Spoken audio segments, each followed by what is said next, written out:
For all the MAGA hosts and MAGA reporters at the Fox Propaganda Network who peddle Donald Trump's lies, who push his conspiracies, who uplift his false claims, Peter Doocy may be the worst of them all. Maybe it's because he's so smug in the way he delivers his misinformation. Maybe it's because of his gotcha questions, which are always so disingenuous. Or maybe it's because he is so consistent in his lies on behalf of Donald Trump and on behalf of Fox. But thank goodness Karine Pierre is there every single day to call him out. And I think her takedown of Peter Doocy and his lies today was the takedown of the year. There are many great instances of Peter Doocy getting shut up to his face, but this one has to be the best because it wasn't just the lies that Karine Jean-Pierre was calling out, doing an incredible job as our incredible press secretary, but she was calling out the damage done by those lies, specifically the lies of Donald Trump about President Biden and Vice President Harris's response with hurricane aid relief. It was perfect from Karine Jean-Pierre, and I just want to check it out. But before we do, if I can quickly ask you to leave a like on this video and hit that subscribe button if you haven't already. It really goes a long way in supporting our channel. Now let's check out this clip. And on this issue of funding, the administration has money to send to Lebanon without Congress coming back. But Congress does have to come back to approve money to send to people in North Carolina. Do I have that right? Here's what I'm going to be very clear about. The president and the vice president has had a robust whole of government response to this. Hundreds of millions of dollars. I said it at the top, more than $200 million that we have directly put towards survivors here for disaster help. And that's because of this president's commitment to make sure that we are there for communities that are impacted. We take this very seriously again. We take this very seriously. And before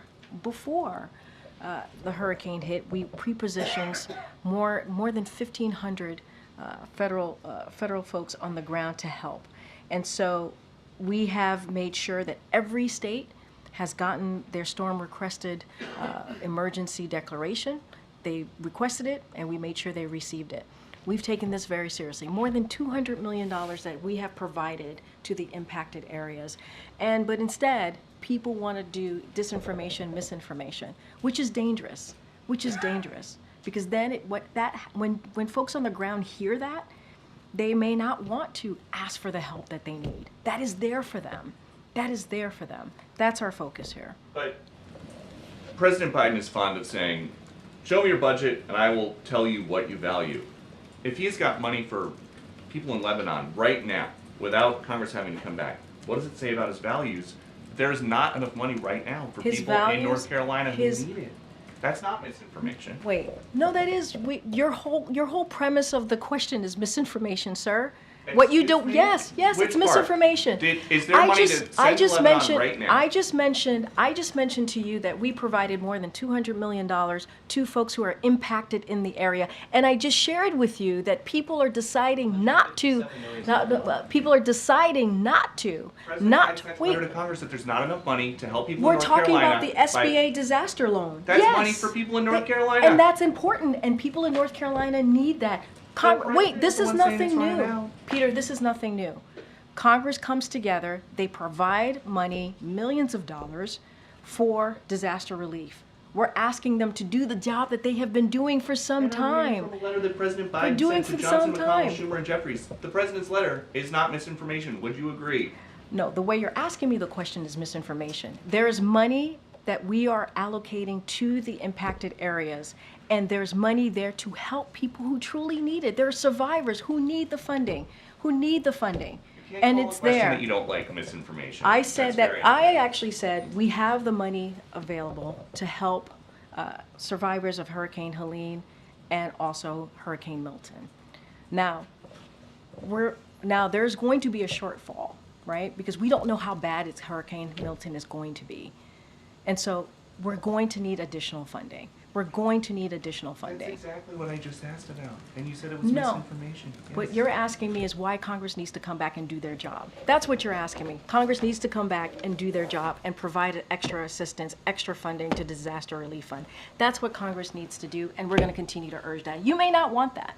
But that's okay. That's what this president wants, and that's what the vice president wants. Thanks, everybody. Of course, it is always important to shut down the lies of the MAGA movement, and especially when they're coming from the mouth of Peter Doocy.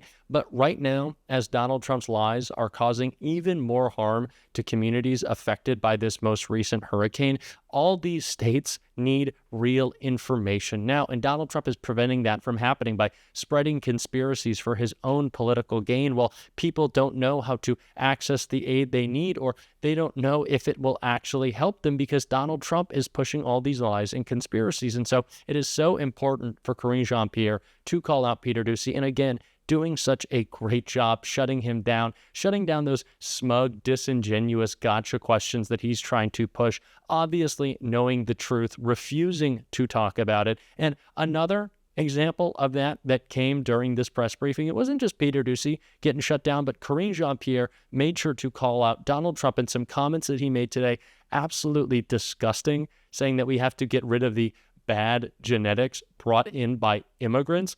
Just gross stuff from Donald Trump. But let's hear Karine's response. I just talked about misinformation, disinformation, and how we have seen a bipartisan response when it came to Hurricane Helene, and how we're trying to bring our country together. It is important to bring people together. And tearing people apart, tearing communities apart is dangerous. And this comes from the same vile statements that we've heard about migrants being poisoned the blood. That's disgusting. And so this president, this vice president, we're going to continue to forcefully reject this kind of vile, disturbing, hateful speech. It has no place in this country. And we have to respect the rights of all. Respect the rights of all of us coming together. That's what we want to see, not tearing communities apart, bringing it together. The levels to which Donald Trump's xenophobia and fear-mongering of immigrants has risen is absolutely disgusting. We heard his poisoning the blood of our country comments. We have heard him say disgusting things again and again and again, saying that immigrants aren't human in his eyes. He continues to push these false claims about immigration. He continues to push lies and conspiracies about the southern border. But the dehumanizing of immigrants, the way he talks about them, might be worst of all. And we've already seen the example of how damaging this can be. We know how damaging it is.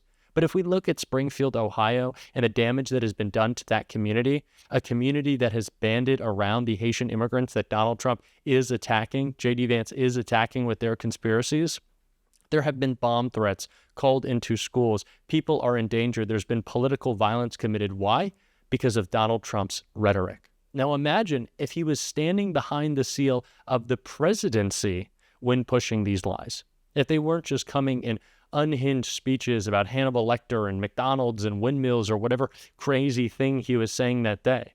Imagine if he was giving these remarks, pushing these lies as president. Imagine how much more damaging it would be. It's something that we have to consider because it is so incredibly scary. We have to call it out. Karine did such a great job doing so, and she also did such a great job calling out someone else who has been acting ridiculous as MAGA Republicans do. Might be an understatement. And Governor Ron DeSantis, unfortunately the governor of my home state, who is refusing to take calls from President Biden and Vice President Harris, and Karine called that out right here. DeSantis refused to take a call from Vice President Harris specifically around Hurricane Milton. Can you just talk about that and any communication around this new hurricane? Look, that is something for the governor to speak to himself. If you have the president and you have the vice president reaching out to offer up assistance provided to your constituents, the people who live in your state, to make sure we are doing everything that we need to do from federal response, and we're reaching out, offering our support, that's for the governor. The governor, it's up to him if he wants to respond to us or not. But what we're doing is we're working with state and local officials to make sure that we are pre-positioned, to make sure that we are ready to be there for the communities that are going to be impacted.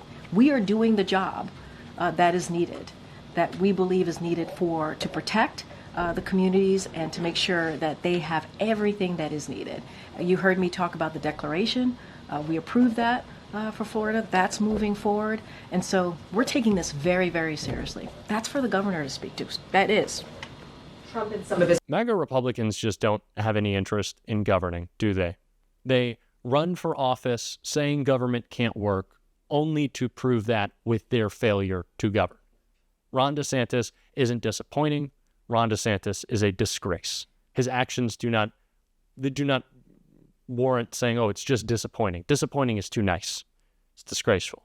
It's sad. People are hurting, and people are in jeopardy right now in my home state, as another hurricane is going to come barreling through Central Florida, and Ron DeSantis only cares about scoring political points.